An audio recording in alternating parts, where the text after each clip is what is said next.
Students,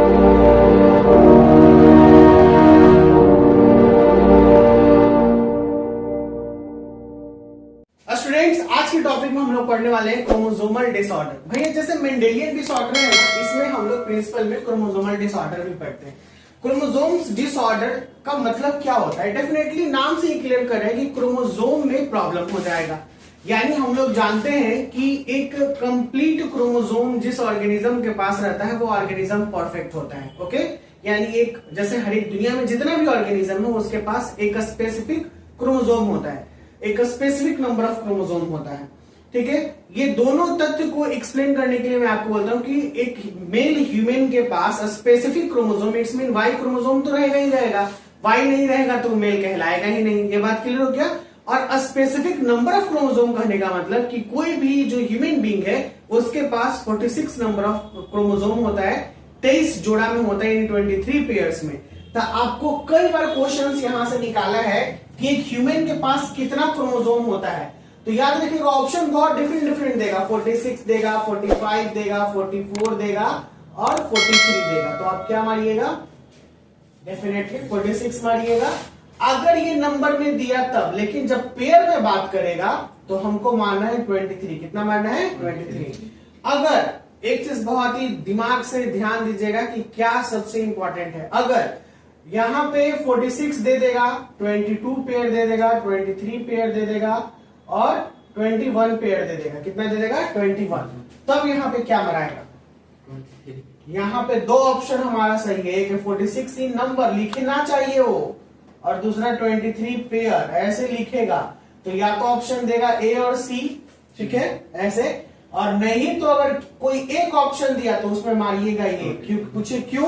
क्योंकि सबसे ज्यादा नंबर पेयर में ही दिया है, 22, 21 और ये, इसको ऑड आउट वन में हम लोग छांटते हैं। समझ में आया ना? यानी ये ट्रिक है, ये बहुत बार फंसाता है एग्जाम में बच्चे लोगों को। कई बार ऐसे दे देता है, कहते ये तो दोनों सही है, 46 नंबर भी सही है और 23 पेयर भी सही है। तो हम लोग देखेंगे कि कौन सा ज्यादा है, यानी पेयर वाला ज्यादा है या नंबर वाला ज्यादा है। अब दूसरा क्वेश्चन क्या कर देगा?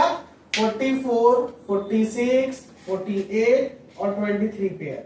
अब क्या हो जाएगा? 46। हाँ, अगर या तो ऑप्शन देगा ये दोनों, ठीक है ना, बी और डी, या नहीं तो हमें मारना है 46 नंबर। ट्रिक बता दिए, क्लियर है? चलिए अब मेन मुद्दे पे आते हैं कि ये कहना क्या चाहता है। ये कह रहा है कि chromosomal disorder due to the absence, absence का मतलब होता है कमी, और एक्सेस, एक्सेस या एबनॉर्मल, एक्सेस का मतलब ज्यादा या एबनॉर्मल का मतलब ठीक ढंग से नहीं। जैसे 46 है ह्यूमन का तो या तो 47 हो जाएगा, नहीं तो 45 हो जाएगा। इसको बोलते हैं एबनॉर्मल, यानी एग्जैक्ट क्रोमोसोम नहीं रहेगा। अगर ऐसे अरेंजमेंट होते हैं क्रोमोसोम को कम और ज्यादा का, तो उसको हम लोग बोलते हैं क्रोमोसोमल डिसऑर्डर। ठीक है, अगर क्रोमोसोम प्रॉपर जो एक स्पेसिफिक अमाउंट में होता है, जो स्पेसिफिक नंबर में होता है, वो नहीं हुआ तो उसको, उस प्रॉब्लम को क्या बोलेंगे? Chromosomal disorder. भैया a change in number of chromosome in an organism arise due to non disjunction of chromosome. ये जो बदलाव होता है क्रोमोसोम का किसी भी ऑर्गेनिज्म में, ये उसके उस जगह पे ना होने की वजह से या फिर उस जगह पे ज्यादा आ जाने की वजह से ये प्रॉब्लम होता है। लेकिन ये कब होता है? क्योंकि क्रोमोसोम का फॉर्मेशन गैमेट के फॉर्मेशन के समय में होता है। समझ में आया? जिस समय गैमेट का फॉर्मेशन होगा, जैसे हमने कहा कि I am the complete chromosome human, मेरे पास कंप्लीट क्रोमोसोम है, और एनी गर्ल या कोई भी एक गर्ल और बॉय जो होता है वो कंप्लीट क्रोमोसोम होता है। ड्यूरिंग सेक्सुअल इंटरकोर्स के दौरान दोनों का गैमेट मिलता है ना, तो दोनों का गैमेट मिलने के बाद फिर से वो सेल एक तैयार हुआ, जाइगोट, और जाइगोट के बाद कंप्लीट सेल तैयार हुआ।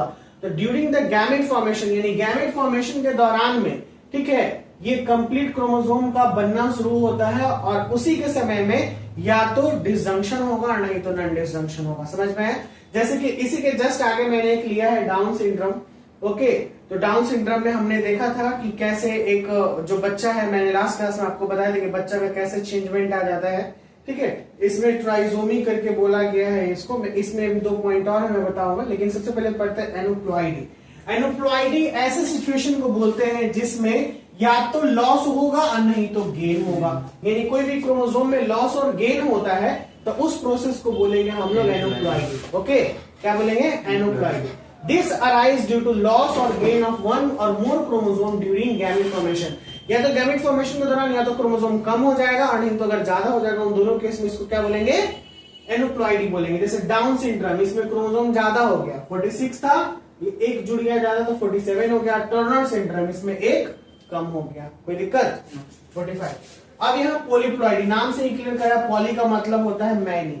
क्या होता है? Many. In this the number of chromosome is the multiple of the number of chromosomes in a single set. अगर कोई सिंगल सेट में है, उसमें अगर मल्टीपल ऑफ नंबर क्रोमोसोम आगे जुड़ जाए, सट जाए, तो उसको हम लोग बोलेंगे पॉलीप्लॉइडी। क्या बोलेंगे? पॉलीप्लॉइडी। इस केस में ये या तो हैप्लॉइड भी हो सकता है एन में, या तो डिप्लॉइड भी हो सकता है 2n में, या तो पॉलीप्लॉइड हो सकता है 3n में। 2n से ज्यादा हो जाएगा तो उसको क्या बोलेंगे? पॉलीप्लॉइड बोलेंगे। ओके, 2n से ज्यादा तो उसको बोलेंगे पॉलीप्लॉइड।